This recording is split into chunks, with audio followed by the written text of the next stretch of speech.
कुछ तो अच्छा किया होगा, सही किया होगा एनडीए ने कि जीत ऐसी मिली है, मतलब ये जो हमारे रिपोर्टर बता रहे हैं। नहीं, मैं यहाँ ये तारीफ करने के लिए नहीं बैठा हूँ कि नीतीश कुमार की सरकार ने अच्छा काम किया, नहीं अच्छा काम किया, क्योंकि अगर आप डेटा उठा के देखेंगे, मैं तो डेटा बार बार बात कर रहा हूँ, उस डेटा पे कोई बात ही नहीं करता है कि भाई 4% लोग अभी तक क्यों 50% ही 50,000 की इनकम कर रहे हैं, 6% लोग ही क्यों ग्रेजुएट हैं। तो अगर आप सरकार के अंदर है, अगर आप किसी पद पर कोई अच्छा काम करेंगे तो बुरा काम करेंगे, लेकिन 20 साल के अंदर अगर बिहार में अभी भी सिर्फ 6% ग्रेजुएट है, सिर्फ 6%, और 33% लोग वो हैं जो 6,000 से कम कमाते हैं, तो मैं कैसे मान लूं कि आपने बिहार के कहा। बोलिए संगीत रागी जी, कैसे मान लें? देखिए, मुझे लगता है जो डेटा भी उन्होंने लाया है वो जो बिहार में जो जाति सर्वे है उसके आधार पर आप बात कर रहे हैं, आप उसकी आधी सच्चाई बोल रहे हैं, आधी सच्चाई आपने गुम कर दिया है। यदि आप देखेंगे कि मेरे डेटा को कंटेस्ट करें तो मैं मानूंगा। मैं आपके डेटा को ही कंटेस्ट कर रहा हूं, दूसरे तरीके से मैं कर रहा हूं। होता क्या है ना कि डेटा जब अपने सुविधा अनुसार होता है तो हम राजनीतिज्ञों में ये होता है कि वो हमेशा परसेंटेज ऑफ वोट पे जाते हैं, जब जीतते हैं तो नंबर बताते हैं और जब हारते हैं तो प्रतिशत में बताते हैं। डेटा में बात मैं आपके डेटा पे बात कर रहा हूं। जिन समाज को आप कहते हैं कि उनका सामाजिक कल्याण नहीं हुआ है, यदि उनके पास देखेंगे उसी डेटा के अंदर कि ट्रैक्टर सबसे ज्यादा किसके पास है, सवर्णों के पास नहीं है। 0.13%। सुन लीजिए मेरी बात, फिर आपसे मैं बता रहा हूं, 4 पहिए और 2 पहिए 3 पहिए किसके पास ज्यादा है। यदि आप देखेंगे कि सामाजिक न्याय की हुजूरी के जो केंद्र में थे वो लोग उन लोगों के पास सामाजिक प्रतिनिधित्व विनोद जी दिख रहा है। और जो हमारे रिपोर्टर कह रहे थे कि अगर ये जोड़ी जिसको हम मंच पर इस तरह से देख रहे हैं, एकजुटता की तस्वीर, तो लोगों को भी भरोसा हुआ कि एक साथ ये इस बार नीतीश कुमार जो है रहेंगे और तभी ऐसा जनादेश मिला। विनोद जी देखिए, अगर ये भरोसा नहीं होता कि नीतीश कुमार रहेंगे तो शायद ये जनादेश न मिलता, क्योंकि आप देखिए स्ट्राइक रेट भी अगर देखिए तो बीजेपी 75 से 89 में पहुंची है, 14 सीटें बढ़ी हैं, और ये 43 से 85 पे, लगभग डबल। तो कहीं ना कहीं भरोसा नीतीश कुमार के प्रति लोगों को था कि रहेंगे, और बीजेपी ने एक राजनीतिक चतुराई दिखाई कि नाम भले घोषित ना किया हो लेकिन संदेश दिया कि नीतीश कुमार रहेंगे बड़े नेताओं के जरिए, तो उसका एक फायदा मिला। और दूसरी बात ये, सबसे बड़ी बात ये है कि क्रेडिबिलिटी का सवाल है, क्योंकि अगर क्रेडिबिलिटी की तुलना करें तो महागठबंधन के जो नेता थे तेजस्वी यादव, उनकी क्रेडिबिलिटी की तुलना में नीतीश कुमार की क्रेडिबिलिटी आज भी बिहार में ज्यादा है। ये हर चुनाव साबित कर, 2015 में अगर महागठबंधन जीता था तो नीतीश कुमार की क्रेडिबिलिटी उसमें काम कर रही थी, आगे वो थे, उनको मुख्यमंत्री का कैंडिडेट बना के लड़ा गया था, तब आरजेडी जो है वो 80 सीटों तक पहुंचा था। लेकिन मैं आशुतोष की एक बात से जरूर सहमत हूं कि बिहार में बहुत काम होना बाकी है, और अगर वो नहीं होता है तो ये एक ऐसे राज्य के साथ बहुत नाइंसाफी होगी जो कि गठबंधन पॉलिटिक्स में कहीं पर अटक कर लगता है कि कहीं फंस कर रह गई है। और ये शशि सबसे बड़ा चैलेंज होगा कि अब तो शपथ हो गई, जल्दी से जी देखिए, जो जिन लोगों में आज जिन्होंने शपथ लिया उन लोगों से, कुछ लोगों से बात उन्होंने कहा भी ये बात, उन्होंने कहा कि हम लोगों को बहुत जिम्मेदारी आ गई है, क्योंकि आगे हमें जंगल राज कितने दिनों तक करते रहेंगे, यहाँ पर डेवलपमेंट करने की जरूरत है, इंडस्ट्री लाने की जरूरत है, कम से कम मेडिसिन वगैरह की फैक्ट्रियां जो पहले हुआ करती थी बिहार में वो सब भाग करके कलकत्ता चली गई है, वो गुजरात चली गई, वो सब लाने की इंडस्ट्रियल एरिया जो आपने कहे थे उनको भी रिवाइव करने की जरूरत है। ये सबसे बड़ा चैलेंज है। मैं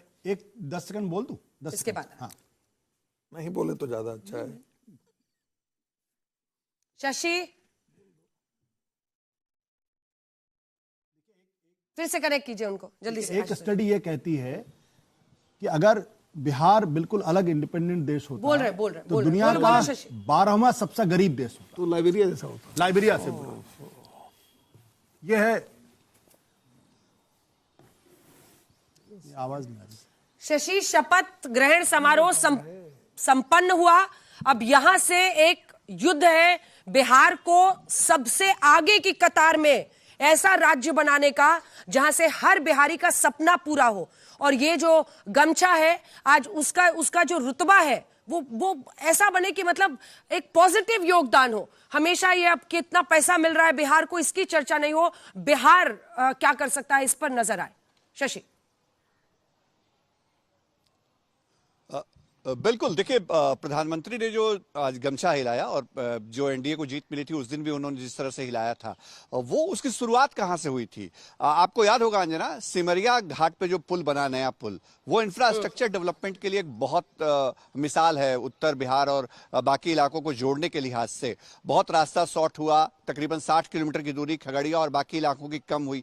तो जो बिहार में काम है आधारभूत संरचना का, वो फेज गुजर चुका है। अब सबको उम्मीदें हैं हैं कि यहाँ इंडस्ट्री आएगी, निवेश आएगा, और वो उद्योग जो दम तोड़ चुके हैं बिहार में, खासतौर पे जो चीनी मिल हैं अलग अलग हिस्सों में, 22 वो चीनी अच्छा मिल, करेंगे। उनके एक बार रिवाइवल मैं का श्वेता दौर। के पास तो ये जाना चाह रही हूँ उम्मीदें- क्योंकि उनके पीछे से बहुत सारी महिलाएं जाती हुई निकलती हुई दिख रही हैं।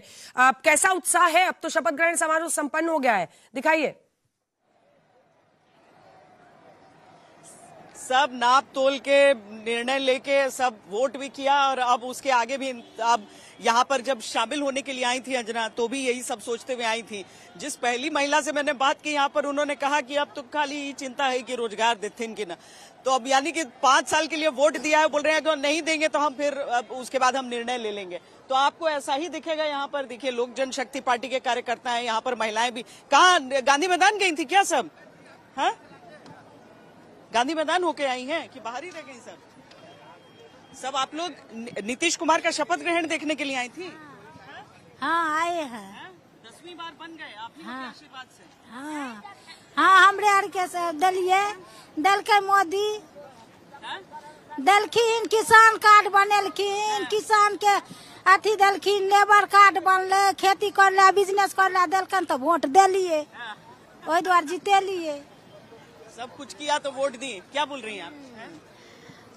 हमर सरकार बनले, वो चाउर दै छै, रोड बनेलकै, बिजली फ्री केलकै, की नहीं देलकै, रुपया वृद्धा पेंशन बढ़ौलकै, 10,000 का टोको देलकै, हमरे कमला देलकै, तो भरि डार थाल में तो नहीं गोरल छियै, पानि में तो नहीं डूबे छै।